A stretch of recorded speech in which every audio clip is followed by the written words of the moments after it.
depuis 98. Le Togo a eu 98, 2000, 2002, 3 Coupes d'Afrique des Nations enchaînées. Après, c'est devenu compliqué. On est là, une édition sur 2. D'accord, on ne refuse pas. On est devenu mondialiste. On a acquéri... 2006. On a eu un sélectionneur qui on appelait sur le continent le sorcier blanc, qui a été vainqueur de la Coupe d'Afrique des Nations à 88. Ça date, c'est avant ma naissance d'ailleurs. Et aujourd'hui, c'est l'équipe qui devait être au summum au Togo, parce qu'il n'y a aucune journée FIFA qu'on n'a pas disputée.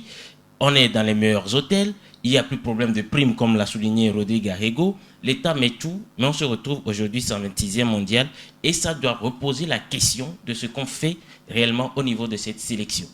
Est-ce qu'on se regroupe avec des amis pour disputer des matchs, ou on se retrouve pour pouvoir honorer une sélection, honorer un drapeau? Aujourd'hui, ce n'est pas le cas. Quand vous regardez le sélectionneur, vous l'écoutez, il est toujours fier de ce que les éperviers ont comme résultat. Que ce soit match nul, défaite ou victoire, il est toujours fier. Derrière, lorsqu'il n'y a pas de résultat, lorsqu'on n'arrive pas à battre les îles Comores, qu'est-ce que vous voulez? On peut se retrouver 126e, et même on risque de sortir du tableau, comme en tennis où on dit les non classés. Si c'était possible au niveau de la FIFA, le Togo sera non classé. Ce qu'on peut dire avec certitude aujourd'hui, les gens se sont sauvagement enrichis au dos du football. Et donc l'enjeu qui était passion à la nation a disparu pour faire place au football business. Mais le football business pratiqué malheureusement par des gens qui ne sont pas ambitieux, des gens qui savent que leur compétence n'est pas monnayable et qui se limitent au minimum, et donc ne cherchent pas à se qualifier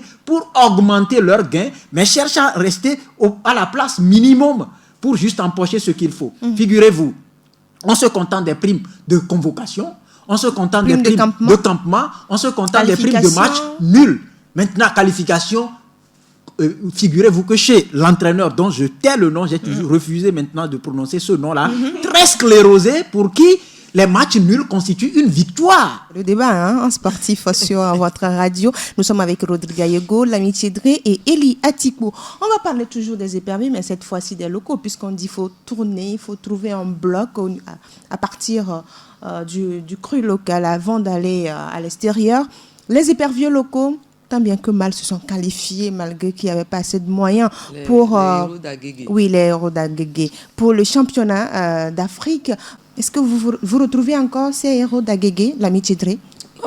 Les héros d'Agégué sont à la maison, ventre affamé. C'est bien triste pour cette génération qui, normalement, avait besoin de soutien. Cette génération d'Abalo de Serre n'est pas prise en compte. On a vu ce que ces joueurs-là ont fourni au grand Nigeria.